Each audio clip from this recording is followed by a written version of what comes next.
de esto. Sin embargo, yo quiero irme a lo que es el pasaje bíblico que se encuentra. El texto bíblico de Segundo de Reyes, capítulo 4, versículo 38, dice: Eliseo volvió a Gilgal cuando había mucha hambre en la tierra. Los hijos de los profetas estaban con él. Por lo que dijo a su criado: pon una olla grande y haz potaje para los hijos de los profetas. Y bueno, ¿qué tipo de muerte hay en esta olla cuando lo único que está diciendo el profeta Eliseo es: haz un potaje? ¿Algunos saben lo que es un potaje? Yo no sé en sus países qué es lo que es un potaje, pero por ejemplo les voy a explicar lo que es un potaje. Aquí nosotros los cubanos le llamamos potaje. Sé que muchos tienen como una sopa o un sopón, que es más o menos el concepto bíblico. Para nosotros potaje es agarrar un poco de frijoles, ya sea negro, blanco, amarillo, bayo, rojo, lo que sea. Coger potaje y echar un poquito de vianda, pero al ser su sofrito de cebolla, ajo, su comino. El cubano cocina con mucho comino, es uno de los condimentos que usamos. Y entonces hacemos un sofrito bueno allí. Se lo añadimos al frijol después que ya está blando, y entonces le podemos echar bien lo que le llamamos boniato, que es la papa dulce, o le podemos echar yuca, pero no en muchas cantidades, porque lo que predomina para un potaje cubano es ¿qué cosa? El frijol y el caldo del frijol. Eso es lo que más predomina. Pero tengo entendido que para muchas personas un potaje, y de hecho el potaje bíblico no necesariamente necesitaba frijoles, aunque los israelitas, según dice aquí en mi texto bíblico, le echaban lo que apareciera.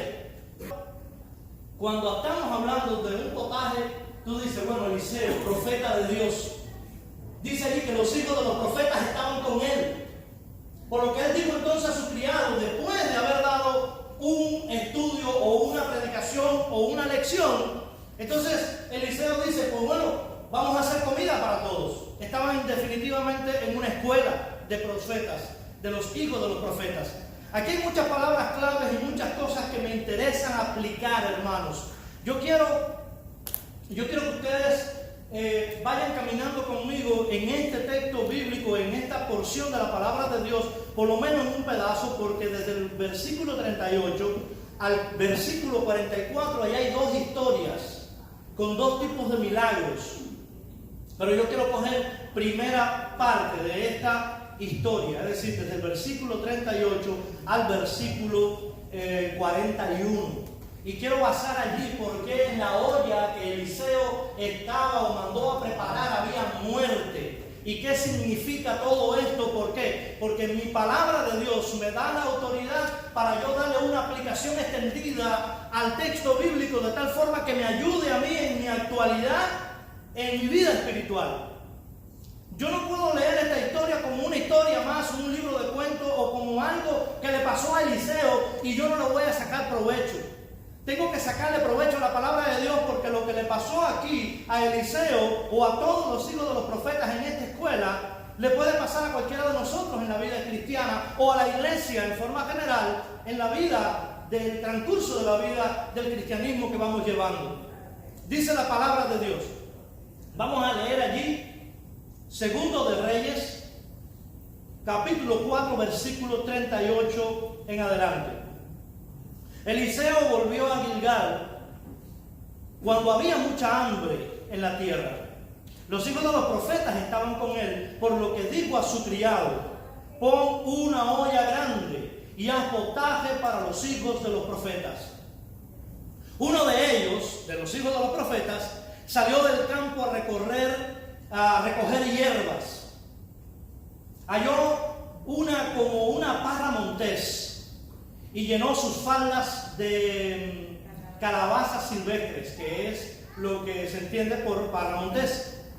Regresó y la rebanó en la olla del potaje, pues no sabía lo que era. Después sirvió para que comieran los hombres, pero sucedió que al comer ellos de aquel guisado, encontraron o empezaron a gritar: ¡hombre de Dios! ¡Hay muerte en esa olla! Y no se lo pudieron comer. Entonces Eliseo dijo: traed harina. la esparció en la olla y dijo: da de comer a la gente. Y no había ya ningún mal, ¿dónde? En la olla. Esa es la historia. Es una historia pequeña, es una historia corta, es una historia bien resumida, no da muchos detalles. El asunto es que estos detalles están implícitos y yo tengo que ir a los contextos para poder entenderlo y para poder aplicarlo. Entonces, lo primero que me llama la atención a mí acá es Gilgal. Gilgal es un lugar geográficamente situado en Israel o cerca, en la cercanía de Israel, que tenía algo de importante. Aunque existen muchas ciudades llamadas Gilgal, esta era importante. ¿Por qué? Primero, porque allí había una escuela de profetas.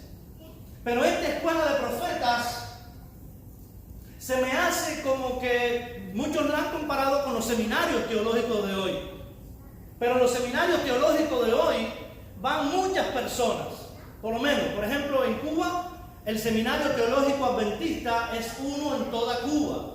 Y solamente van a estudiar el seminario adventista teológico de Cuba los que han recibido un llamado supuestamente de Dios, o por lo menos ellos creen que fueron llamados por Dios, pero que recibieron un proceso donde la junta de la iglesia se reúne para llevar a ese joven que se supone que tiene el don del llamado al pastorado, para entonces tratarlo. Y si la junta de la iglesia local lo aprueba, lo mandan a la junta de la conferencia. Si la junta de la conferencia lo aprueba, lo mandan a la junta de la unión. Y si la junta de la unión lo aprueba, ¿qué pasa entonces? Si la junta de la unión lo aprueba, entonces le hacen al muchacho un examen de ingreso. Si lo aprueba, entonces se puede reconocer que ha sido llamado por Dios y puede entrar a estudiar para pastor. Ese es el proceso que se lleva por lo menos en Cuba. No sé en los otros países. Sí sé que en muchos países cualquiera que tenga dinero para pagar los estudios entra y hace la licenciatura, no importa si eres cristiano o no. Pero la palabra de Dios aquí a mí me dice, por ejemplo, cuando yo me voy al contexto, en el capítulo 2, yo tengo que entender que Gilgal es una de las tantas ciudades o lugares donde había escuelas de profetas. Y estas escuelas de profetas se encontraba una en Gilgal, otra se encontraba en Betel y otra se encontraba en Jericó. Según tengo aquí el capítulo 2 del segundo libro de Reyes. Entonces Gilgal tiene algo importante que es doble. Uno, tenía una escuela de profetas, y dos, fue donde Eliseo comenzó con Elías su peregrinaje previo a la ascensión de Elías. Por eso te cobra un poquito de interés, un poquito de más atención en Gilgal.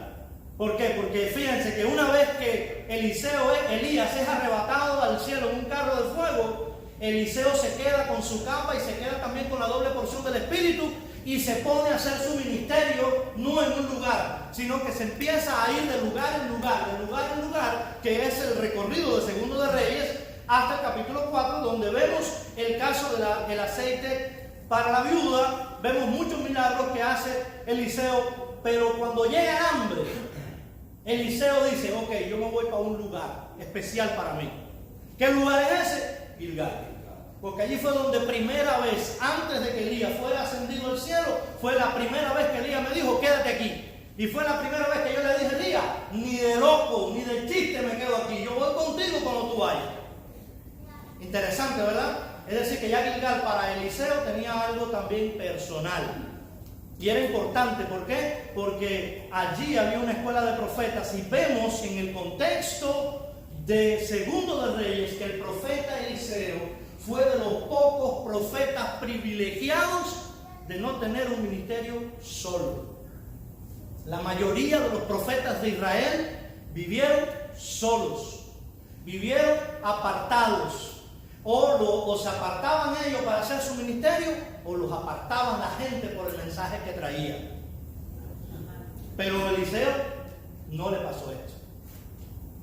Eliseo iba a la escuela de los profetas y estaba rodeado siempre de ¿quién? ¿Quién dice ahí que estaba? Entonces, algo interesante, en la escuela de los profetas no entraba el que tenía dinero. Entraban solamente ¿quiénes?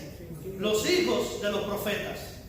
Y no era porque ellos heredaban el don de profecía, sino porque ellos tenían ya experiencia vivida de profetas que ya tenían relación familiar y que sus hijos crecieron viendo a su papá relacionarse con Dios.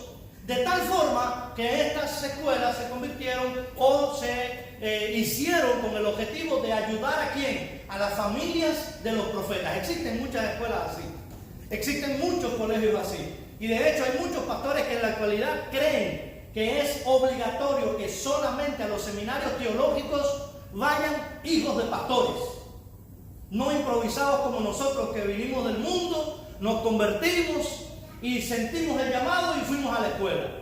Para muchos pastores es una aberración que personas como yo, que vinieron del mundo, se hagan pastores. ¿Por qué? Porque en este texto dice que solamente los hijos de los pastores. Pero una cosa es el pastor y otra cosa es el profeta. Son dos cosas totalmente diferentes y no tienen nada que ver una con la otra. El pastor profetiza, predica de lo que ha de venir. Sin embargo, no todos los pastores tienen visión profética, tienen palabra profética, ¿verdad? No todos los pastores tienen. De hecho, la hermana White fue elegida como profeta porque los pastores que fueron elegidos antes que ellas, nada que ver, no tuvieron el valor para desarrollar el don profético. ¿Y Dios qué dijo? Pues si estos pastores no quieren, pues me voy ¿a dónde? A los que no son hijos de pastor, a los que no son hijos de profeta. La gran olla es algo interesante porque en Israel se cree que se usaba este tipo de ollas para poder cocinar. ¿Qué pasa con estas ollas? Estas ollas eran propiedad ¿de quién? Eran propiedad común. No tenía un dueño. ¿Pertenecía a quién? A la escuela.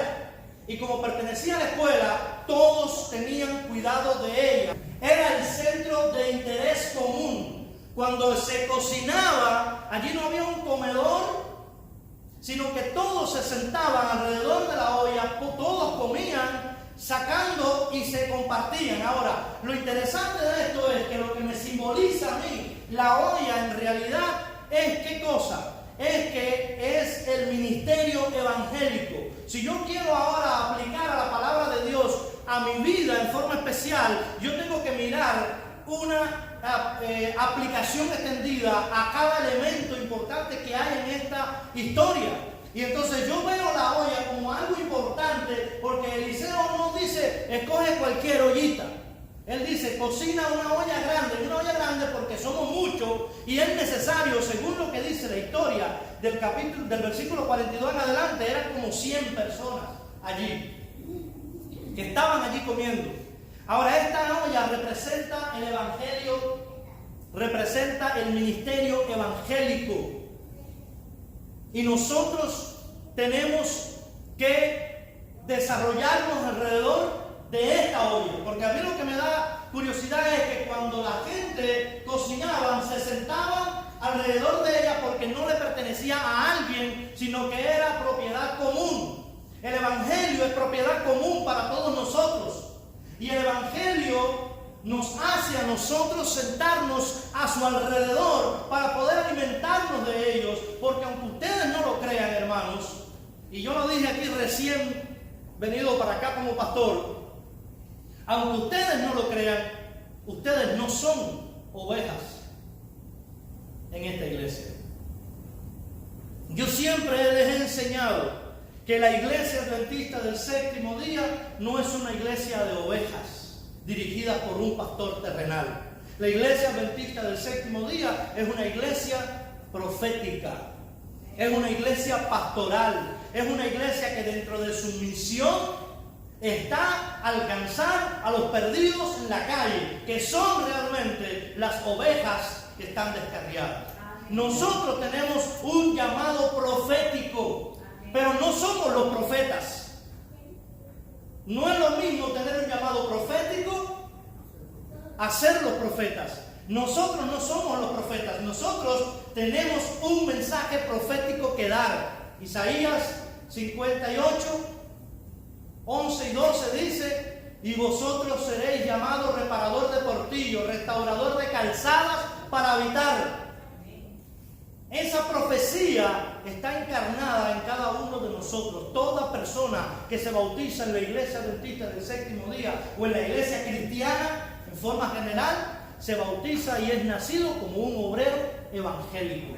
Nosotros tenemos que quitarnos la mentalidad de oveja, que necesito que me alimenten, que necesito que me lleven a delicados pastos. Eso lo va a hacer Jehová con cada uno de nosotros, que es nuestro pastor mayor.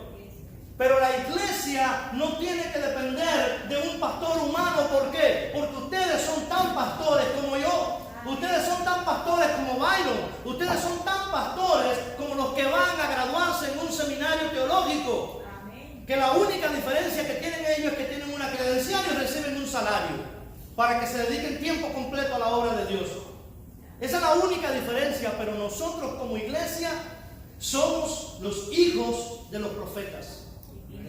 Nosotros estamos con un mensaje que dar en el tiempo presente, un mensaje de 3 ángeles que tiene que ser proclamado.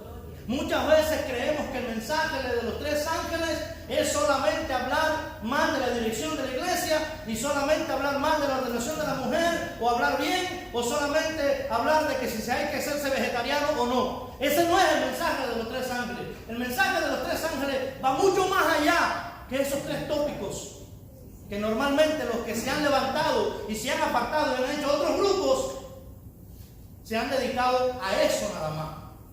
Y hay iglesias que lo único que se habla es pura profecía, no se predica de otra cosa. Y hay personas que necesitan primero, antes que la profecía, necesitan, como cantó el hermano, primero la sangre de Jesucristo. Porque si tú le das a alguien profecía sin la sangre de Jesucristo, hermano, agarra miedo y se va. Realmente yo tengo que concentrarme en que si yo soy una iglesia profética, si yo soy una iglesia en la cual me considero un hijo de profeta, porque tengo profecía dada, tengo que leerla. ¿Cuántos de los que estamos aquí leemos los libros de la hermana White? ¿Cuántos de los que estamos aquí leemos la Biblia? ¿Verdad? Interesante, no levanten las manos, pero es interesante. ¿Qué tiempo le dedicamos nosotros al estudio de la Biblia diariamente? No para estudiar la lección, sino para una devoción personal. Independientemente de la lección, muchas veces creemos que estudiando la lección se acabó ya mi contacto con Dios hoy. Y somos adventistas del séptimo día. Literalmente, hermano. Literalmente. Pero originalmente, cuando se creó el nombre de adventistas del séptimo día, se creó pensando en fieles pastores, hijos de profetas, que estuvieran la semana entera predicando la palabra de Dios y buscando almas para salvar, y el Shabbat iban a ¿qué cosa? A cargar baterías. Pero hoy como que todo cambió. Hoy se transformó la iglesia. Hoy ya somos adventistas del séptimo día, porque el único día que hablamos con Dios es el Shabbat.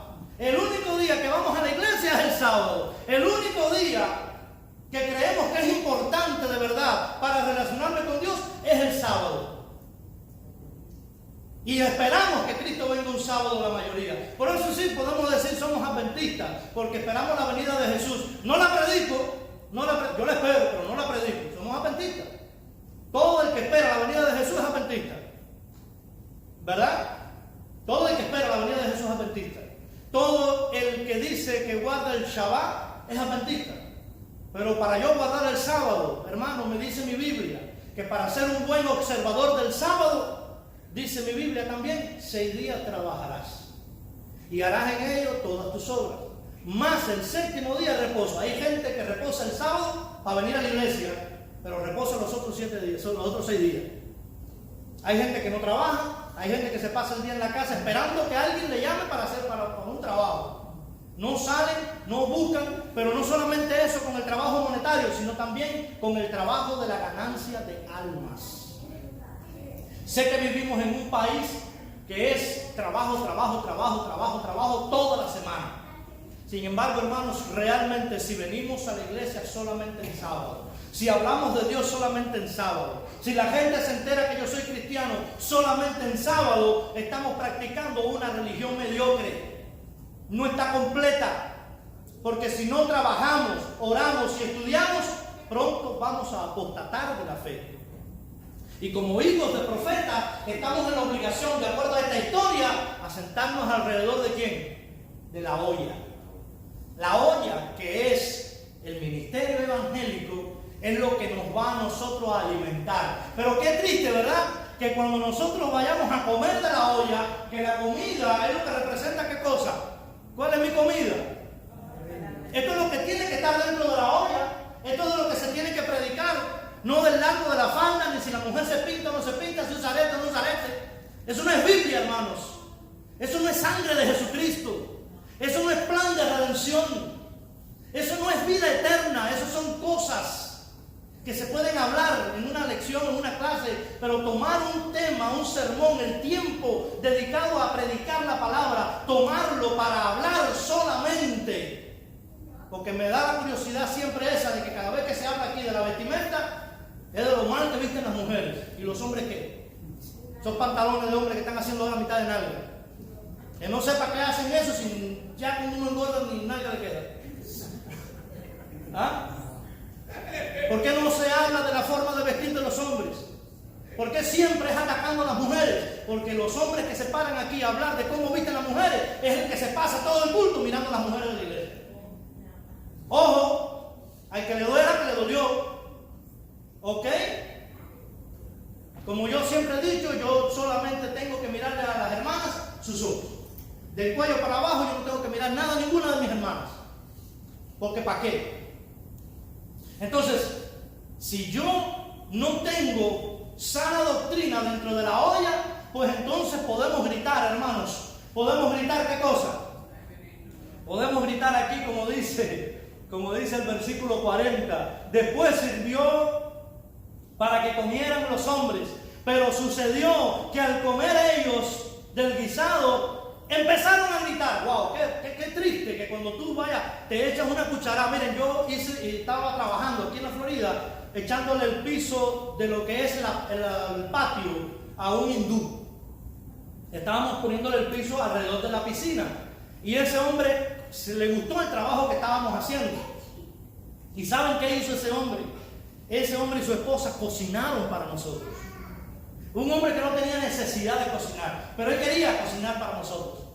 Él y su esposa cocinaron el último día, el día que nos pagó, que ya terminamos el trabajo. Él dijo, no se vayan, porque le vamos a llevar el dinero y le vamos a llevar también almuerzo, porque queremos cocinar para ustedes. ¿Cómo uno se siente? Honrado, hermanos.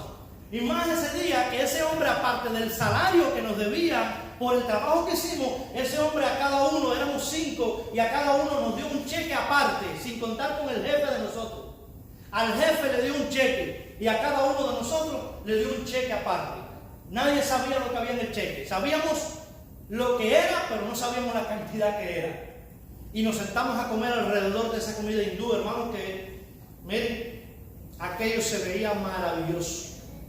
Eso era una cosa con una calidad, una perfección, se veía la delicadeza de la mano cocinada, de la comida cocinada en la casa. Hermano, yo agarré una cuchara plástica aquella y miren, hermano, nada más la puse en mi boca. Picante. No, los mexicanos que comen picante lloran comiendo comida hindú. Imagínate yo que no, porque el picante del ajo me molesta. Mire, yo empecé a llorar y a llorar y a llorar, y que yo no aguantaba aquello. No, me dieron líquido. ¿Qué líquido me dieron? Soda. Me mataron macho todavía. Y yo grité, literalmente grité. Así que yo más o menos puedo comprender lo que estaba pasando aquí. Lo mío era picante, pero esto que dice la palabra de Dios era intoxicación. Nicky, si quieres pasa la diapositiva. Esto era intoxicación. El profeta manda a hacer comida y el criado del profeta pone a los hijos de los profetas, mira, tú vete al campo y busca hierba. Así dice la Biblia, busca hierba. Este muchacho que no sabía se fue para el campo y empezó a recoger cosas. Y según los teólogos y los arqueólogos creen que esto que se parece a un calabacín o una calabaza silvestre, esto es una calabaza silvestre. Imagínense ese hijo de profeta cuando salió al monte que no había nada, miren el desierto. Más o menos yo me imagino que ese hombre cuando vio esas cosas, esa enredadera así llena de fruta, digo, aquí dice la olla. Llené la olla de verdad. Y empezó a recoger, y dice la Biblia que llenó su falda. El hombre levantó su falda y empezó a echarse ¿qué cosa? Calabaza silvestre, que él creía que eran calabaza silvestre. Y la llenó. Y cuando la llenó fue contento para allá. La rebanó y se la tiró. Pero interesante que lo que él agarró se entiende, según dicen los arqueólogos, que es muy parecido a esto, se entiende que era ¿qué cosa? Era como decir algo que se usaba para la diarrea, para el estreñimiento. Algo que se usaba para el estreñimiento en pocas cantidades, pero que en muchas cantidades, imagínense. ¿Cómo no iban a gritar los pobres hijos de los profetas si el olor de la comida dejó de existir allí? Para venir otros olores. Se sentían que se estaban muriendo, los retorcijones, los cólicos, que no sabían por dónde botar aquello, si por la boca o por la boca. Ellos no sabían, gritaban, esta olla tiene muerte. Ahora, hermanos, si yo interpreto que mi olla es el evangelio, el ministerio evangélico, y que nosotros como hijos de los profetas tenemos que estar alrededor de esta olla. Qué triste que cada vez que yo venga a la iglesia a recibir palabra de Dios, yo encuentre en vez de palabra de Dios, palabra de hombre.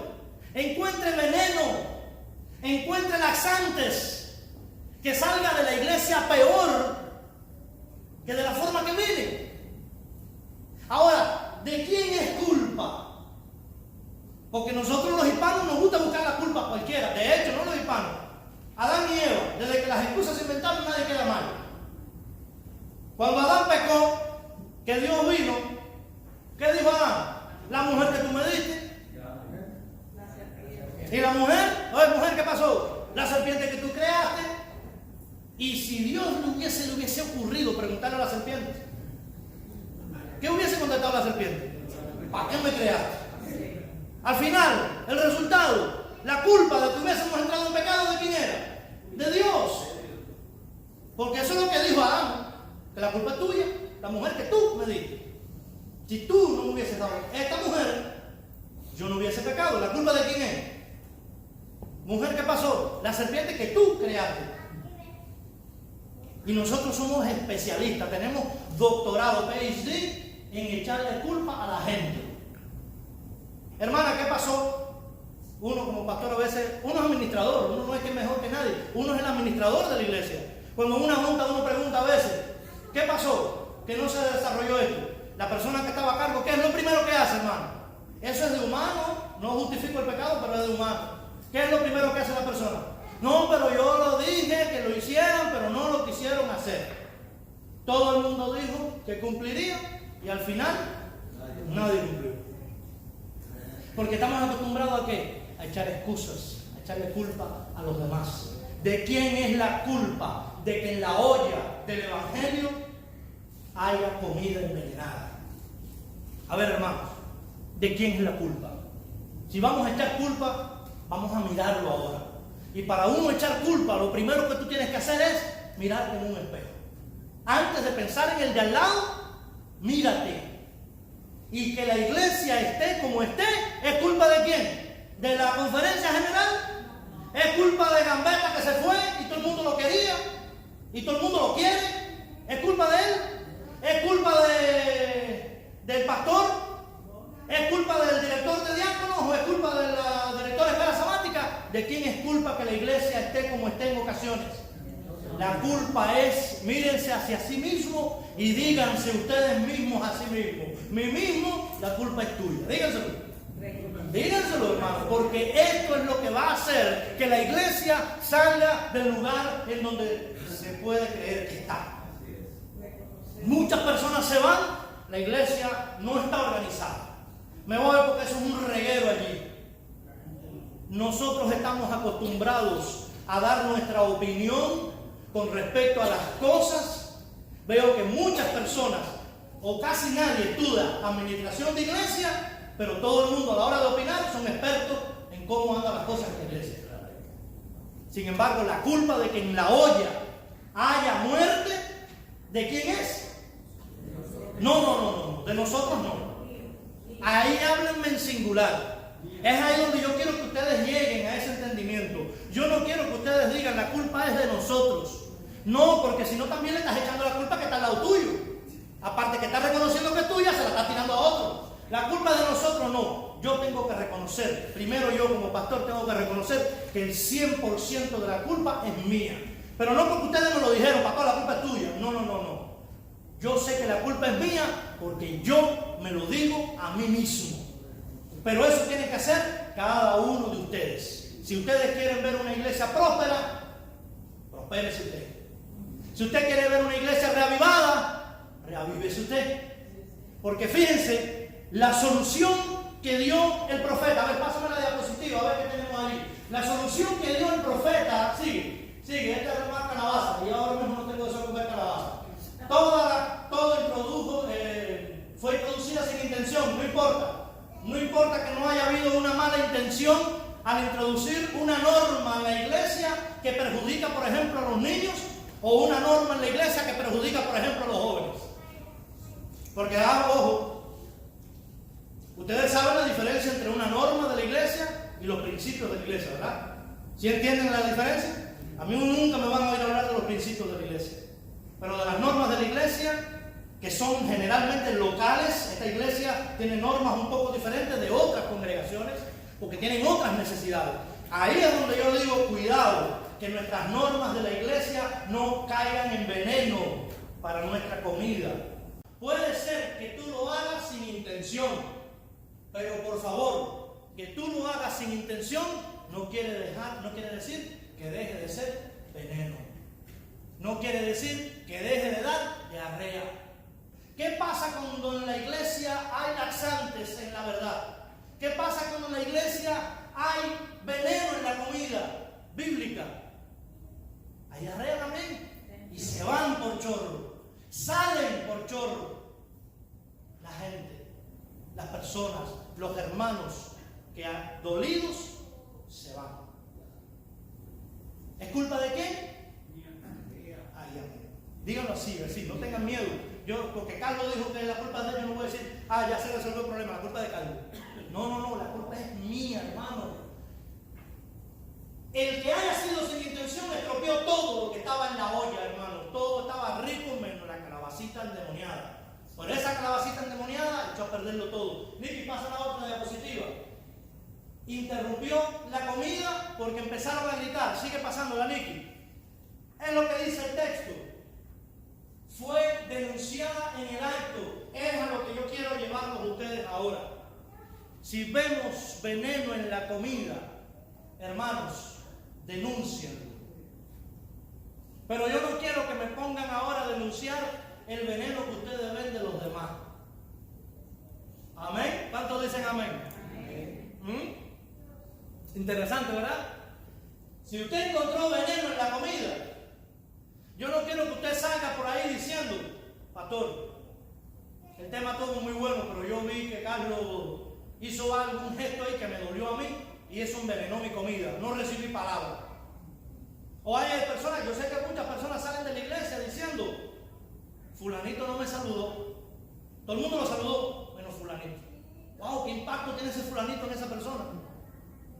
Si todo el mundo deja de saludarlo, pero fulanito no lo saluda, entonces, ¿qué? ¿Ya se salvó entonces? ¿Esa fue la sangre de Cristo para usted? Si usted está introduciendo veneno en la olla, denuncia en el acto. Y yo no quiero que te pares aquí y lo digas en público, yo soy un envenenador. No. Yo quiero que tú lo denuncies de rodillas, tú solo con Dios en tu aposento en secreto. Y que tú limpies esa olla y todo ese veneno y toda esa calabacita, o que aparentaba ser calabacita, elimínala de tu vida. De tal forma que cuando tú salgas otra vez de tu casa, hermano, automáticamente tú no vas a decir, ok, cuando vaya el sábado a la iglesia voy a dar testimonio testimonio. No, mi hermano, en el trabajo usted va a dar testimonio, en la escuela usted va a dar testimonio, a sus amigos usted va a dar testimonio, a los vecinos va a dar testimonio. Y cuando llegue el sábado ya va a estar aburrido de dar testimonio. Pero aún así lo va a dar aquí también. Porque usted no va a ser adventista del sábado.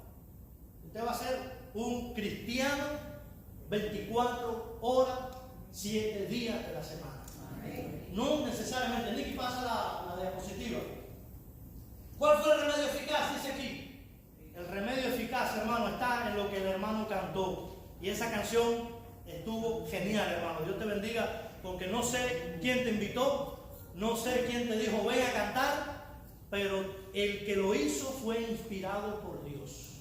Y fue inspirado por Dios del hermano en aceptar. Y fue inspirado por Dios en cantar ese himno, porque aquí todo se resume en el remedio eficaz. ¿Cuál fue el remedio? En la historia es la harina. Pero evidentemente, aplicando el símbolo a la harina, ¿es qué cosa? Hermano, lo único que puede cambiar esta iglesia, y no lo digo porque sea esta iglesia, lo único que puede cambiar el cristianismo moderno es la sangre de Jesucristo. ¿Es qué cosa? ¿Qué cosa? Hasta que no lo digan fuerte, que se sienta en la grabación, no voy a dejar de preguntarle. Lo único que cambia el modelo de cristianismo de nuestra generación es ¿qué cosa? Amén. ¿Cuántos dicen amén a eso? Amén. Gloria sea el nombre de nuestro Dios. Amén. Si no le damos prioridad a la sangre de Jesucristo en nuestras vidas, entonces todo lo demás es bagazo, es basura, es veneno en la olla, es muerte en la olla, hermanos. Y todos los que estamos aquí, yo los miro desde aquí y yo me doy cuenta que todos los que estamos aquí gracias a la sangre de Jesucristo. Amén. Pero fíjense, el que ya la sangre de Jesucristo una vez haya limpiado nuestros pecados, no quiere decir ¿qué cosa? No quiere decir que nos descuidemos. Esa sangre de Jesucristo debe limpiarnos diariamente. Nosotros debemos ser agradecidos a Dios y debemos enfocarnos plenamente, hermano, en la solución que dio el profeta. El profeta, sin pensarlo 2 veces, no dijo, hay que votarla, hay que salir otra vez. No, el profeta dijo rápido, resolvió el asunto rápido. Pastor, ¿hay adulterio en la iglesia? La sangre de Jesucristo. La sangre no es censura, no es agolpar a la persona, no es caerle a puñetazos teológicos al que esté en pecado, no, es saber levantar al caído, es saber darle pan al hambriento, vestir al enfermo, vestir al desnudo, visitar al enfermo. Es cubrir nuestras necesidades físicas, emocionales y espirituales. Ese es el todo de la iglesia. Si una iglesia pierde el foco y deja de ser una bendición para la comunidad, deja de ser una bendición para la familia y deja de ser una bendición personal para ti, entonces esa iglesia tiene veneno en la olla. Y perdonen que repita tanto la expresión veneno en la olla, muerte en la olla. Pero si no lo repito, ustedes no se van a ir con un fijador para la casa ahora. Y que Dios permita que el día que usted vaya a meter veneno o muerte en la olla de tu hogar, de tu vida, de tu familia, de tu iglesia, el Señor te recuerde este día. Y pienses, tengo que quitar, tengo que declarar en el nombre de Jesús, empieza. Cuando una persona llega al hospital envenenado, ¿qué es lo primero que le hace? ¿Qué le hace? Un lavado, un enjuague. Yo no sé cuántos de los que estamos aquí necesitamos uno, hermano. Pero evidentemente, si queremos prosperar la iglesia, si queremos alcanzar a los que están en la calle, tenemos que involucrar a los niños, tenemos que involucrar a los jóvenes, tenemos que involucrarnos nosotros. El liderazgo se tiene que involucrar, se tiene que comprometer. Tenemos que comprometernos, hermanos, y despejar cualquier apariencia de calabacita y decirle al Señor, Señor, tu sangre pueda limpiar.